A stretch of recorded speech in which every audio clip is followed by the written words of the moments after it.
আমরা আজকে সেমিনারের আয়োজন করেছি শুধু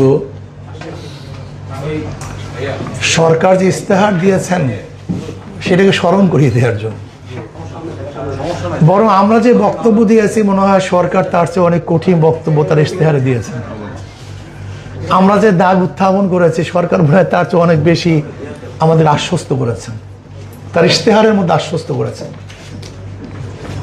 যে শব্দগুলি প্রয়োগ করেছেন তার ইস্তেহারের মধ্যে, এই শব্দগুলি যে আসলে বাস্তবায়ন হয় তাহলে আমাদের এই বিষয়ে কোনো দাবি থাকতে পারে বলে আমি মনে করি না।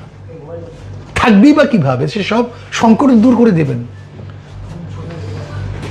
কাজে সরকারকে বলবো, আপনি যে ইশতেহার দিয়েছেন ইশতেহারের অনুকূলেই মানুষ আপনাকে ভোট দিয়েছে। যদি আপনি ইশতেহারের দাবি পূরণ না করেন তাহলে আপনি ক্ষমতা থাকতে পারেন না। কারণ আমি তো ভোটই দিয়েছি আপনি ইশতেহার দেখে যে আপনি এই কাজগুলি করবেন। ইশতেহারের দাবি যদি কোনো সরকার পূরণ না করে তাহলে নৈতিকভাবে সে সরকার থাকতে পারে না। কারণ আমি ভোট দিয়েছি কেন? আমি তো প্রতিশ্রুতি দিয়েছি আমি কাজগুলি করব।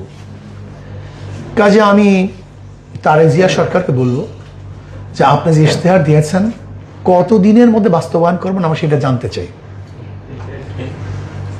কত দিনের মধ্যে আপনারা প্রয়োগ করবেন, আইন পাশ করবেন, এটা আমরা জানতে চাই। যদি মনে করেন না যে আমি ধোঁকাবাজি করব, এটা বাস্তবায়ন করব না, তাহলে ইনশাআল্লাহ বাংলাদেশের তৌহিদ জনগণ বাস্তবায়ন করার জন্য যে পদক্ষেপের প্রয়োজন তারা গ্রহণ করতে বাধ্য হবে।